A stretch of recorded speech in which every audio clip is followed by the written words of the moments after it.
For centuries, we've been totally obsessed with this idea of the priceless original, right? That one-of-a-kind masterpiece touched by a genius. But what happens when a copy is so perfect you literally can't tell the difference? Okay, let's get into it. We're going to dive into this 300-year-old debate about what really makes art real. It's a question that can make or break fortunes, not to mention reputations. Because when you're looking at a piece of art, how can you be 100% sure that what you're seeing is the real deal? Okay, take a close look at these two portraits of Pope Leo X. I mean, to the naked eye, they look pretty much identical, but one is a world-famous original by the Renaissance master Raphael, and the other is a copy. The whole challenge of telling them apart, of knowing which one's real, is the very problem that sent shockwaves through the art world, and it's the mystery we're going to unpack today. So to really get this obsession with authenticity, we've got to go way back. This whole problem of telling an original from a copy, well, it wasn't just some academic puzzle. It was a full-blown crisis that absolutely exploded in the 1500s. As the art market started booming, so did the market for fakes. I mean, high-quality copies began flooding Europe, and they were good enough to fool even the most seasoned collectors.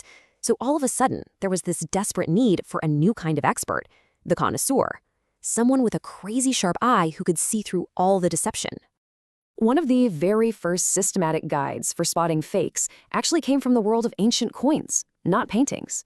In 1555, a writer named Enea Vico published a method for telling an authentic Roman coin, like the one here on the left, from a masterful 16th century copy, like you see on the right. Vico's argument was pretty simple and really confident.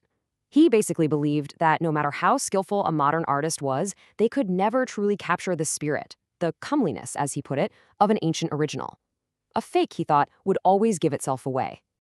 So how did these early experts say they could spot the fakes? Well, they developed a whole system for looking at art, searching for what they believed for the unique fingerprints of a master's hand, something that just couldn't be imitated. They even gave this quality a name, franchezza. It describes a kind of boldness, a confidence and resolution in the brushwork that they were convinced was the unique signature of a genius, something that just couldn't be faked. A physician and art collector named Giulio Mancini gave some really specific advice. He told people to zero in on the little details, the hair, the beards, the eyes. A true master, he argued, paints these things with a confident, almost effortless flourish. But a copyist, they'd reveal a laborious effort. You could literally see them trying too hard. And this just brilliantly lays out the core theory, right? The original was seen as being full of spirit, fantasy, and boldness. The copy, just by its nature, was seen as laborious, constrained, and marked by the trembling hand of hesitation. The whole idea was built on this really powerful analogy. An artist's unique brushwork was like their handwriting, specifically that big, confident flourish you make on a signature. Sure, someone can try to forge it, but a true expert will always be able to spot those tiny hesitations that give the fake away.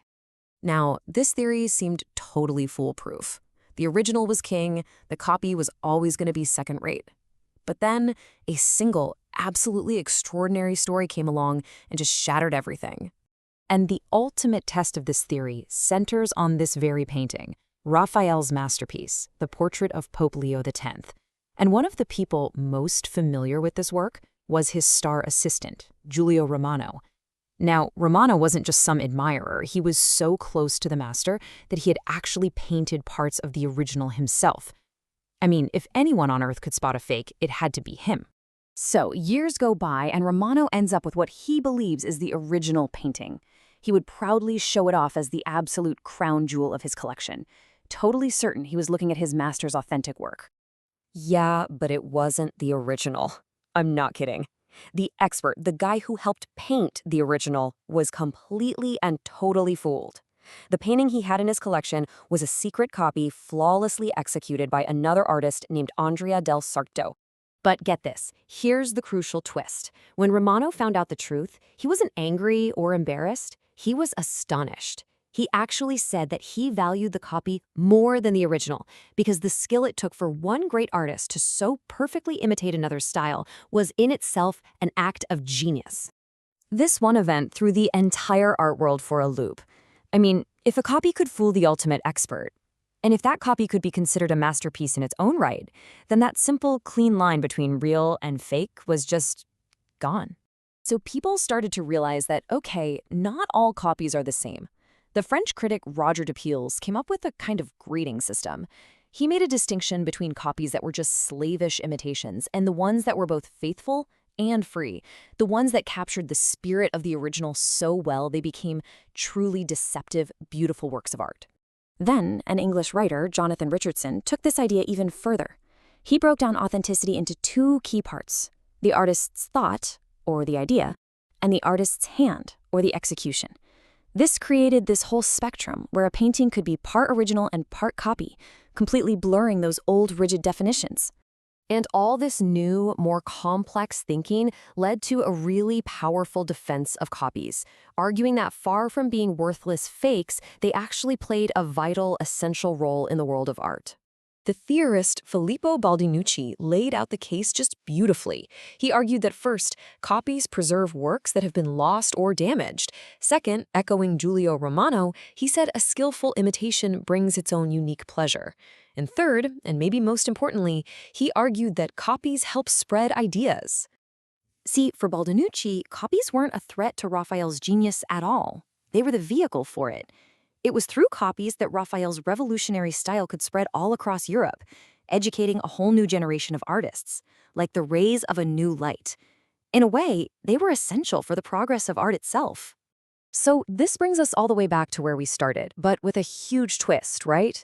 We began by asking, how can you spot the original? But after all this, maybe the real question is something else entirely. If a piece of art moves you, if it demonstrates mind-blowing skill and conveys a powerful idea, does it really matter whose hand was holding the brush?